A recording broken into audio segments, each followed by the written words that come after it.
Hello दोस्तों, आप सभी का स्वागत है हमारे और आप सभी के चैनल फिल्मी जानकारी में। दोस्तों, आज हम आपको पुराने जमाने के 5 महान अभिनेताओं की दर्दनाक मौत के बारे में बताने जा रहे हैं। सबसे पहले बात करते हैं मशहूर एक्टर राजेंद्र कुमार की। इस अभिनेता की एक्टिंग में ऐसा जादू हुआ करता था कि फिल्में बॉक्स ऑफिस में सिल्वर जुबली बनाए बिना उतरती ही नहीं थी। इसी वजह से इनका नाम जुबली कुमार भी पड़ गया था। कभी 50 रुपए लेके मुंबई पहुंचे राजेंद्र कुमार की सुपरहिट फिल्में तो आज तक लोगों को याद है। मदर इंडिया, गूंज उठी शहनाई, धूल के फूल, मेरे महबूब से लेकर आरजू तक न जाने कितनी यादगार फिल्मों में उन्होंने काम किया। इतने सफल अभिनेता का अंतिम समय बहुत दर्दनाक रहा। 70 के दशक में राजेंद्र कुमार को फिल्में मिलनी बंद हो गई और वह कंगाल हो गए। इनको अपना घर चलाने और कर्ज चुकाने के लिए अपना घर तक बेचना पड़ गया था। बुरे वक्त को झेलते झेलते उन्हें अचानक कैंसर की बीमारी का पता चला। कैंसर ने उनके जीवन का दर्द और बढ़ा दिया था। साल 1999 को अपने जन्मदिन से ठीक 8 दिन पहले कैंसर से तड़पते हुए उनकी मौत हो गई। पुराने जमाने के अभिनेताओं की बात हो और संजीव कुमार का नाम ना आए, ऐसा तो हो ही नहीं सकता। शोले का ठाकुर का किरदार हो या खिलौना के पागल युवक का किरदार, संजीव का कोई मुकाबला नहीं कर सकता था। 2 बार राष्ट्रीय पुरस्कार जीत चुके संजीव कुमार का जीवन और मौत दोनों ही बहुत दर्द से गुजरे। संजीव कुमार हेमा मालिनी को दिलो जान से चाहते थे, जबकि हेमा मालिनी तो धर्मेंद्र को अपना दिल दे चुकी थी। संजीव ने हेमा को शादी करने के लिए कहा था, लेकिन हेमा ने उनका प्रस्ताव ठुकरा दिया। इस बात से संजीव कुमार जिंदगी भर दर्द में रहे और कभी शादी नहीं की। संजीव उस खानदान से आते थे जहां मर्द 50 साल से ज्यादा नहीं जी पाते थे। संजीव को भी आभास हो गया था कि वो भी 50 साल से पहले मर जाएंगे। हेमा मालिनी का दर्द उनको खाए जा रहा था। इस दर्द को झेलते संजीव कुमार को 47 साल की उम्र में दिल का दौरा पड़ गया, जिससे उनकी मौत हो गई।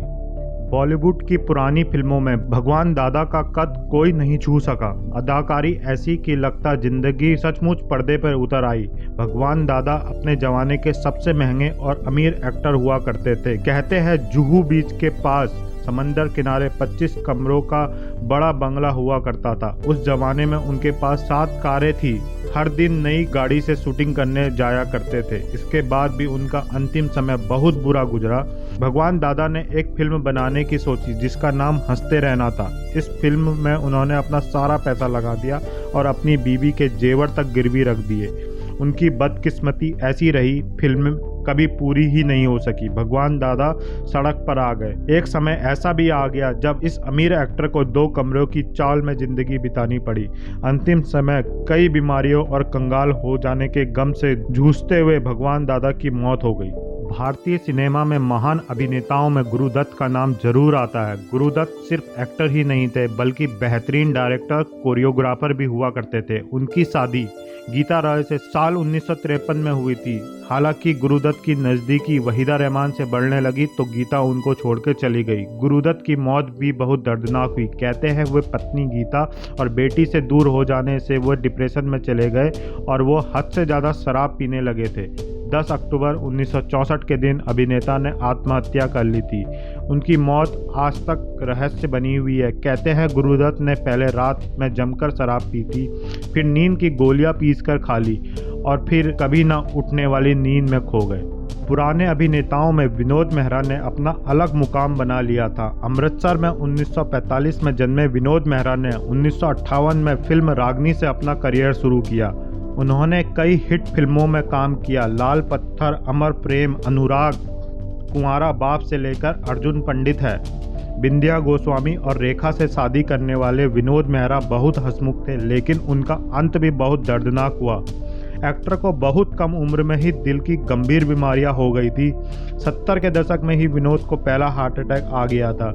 इसके बाद बिंदिया गोस्वामी और उसके बाद रेखा से रिश्ता टूटने की वजह से विनोद डिप्रेशन में रहने लगे और काफ़ी दर्द में जी रहे विनोद मेहरा सिर्फ 45 साल की उम्र में दुनिया छोड़कर चले गए। 30 अक्टूबर 1990 को इतना तेज दिल का दौरा पड़ा, विनोद को अस्पताल ले जाने से पहले ही विनोद मेहरा तड़प तड़प कर अलविदा कह गए। दोस्तों, इन एक्टर में आपका पसंदीदा एक्टर कौन सा था, हमें कमेंट बॉक्स में जरूर बताइएगा। ऐसी ही और खबरों को जानने के लिए आप हमारे चैनल फिल्मी जानकारी को सब्सक्राइब भी कर सकते हैं। बस बेल आइकन दबाना मत भूलिएगा। धन्यवाद।